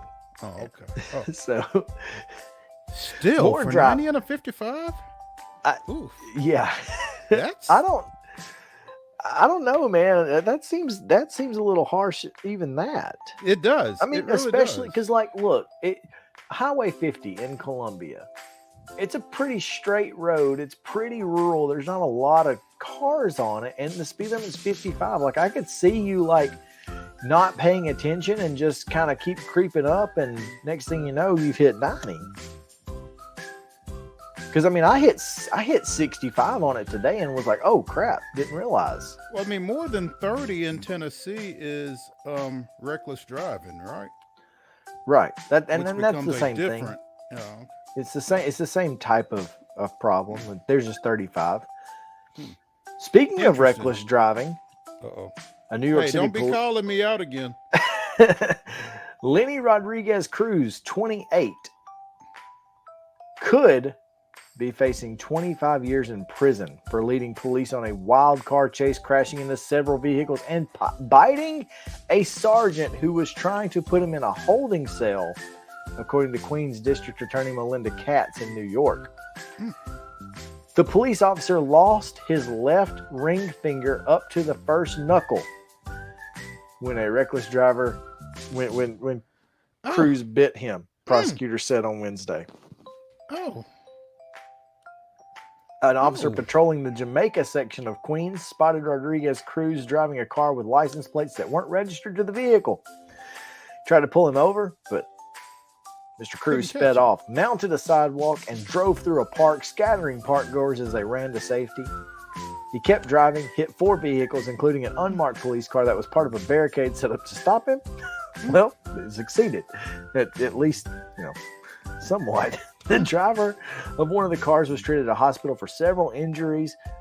He got out of his car, breath smelled of alcohol, surprise, and his speech was slurred. There was a cup containing an alcoholic beverage inside the car. And then he decided that he needed a snack before he went to the holding cell, and decided that his finger would do. The jailer's fingertip would be enough. Real quick, before we get out of here, one last story.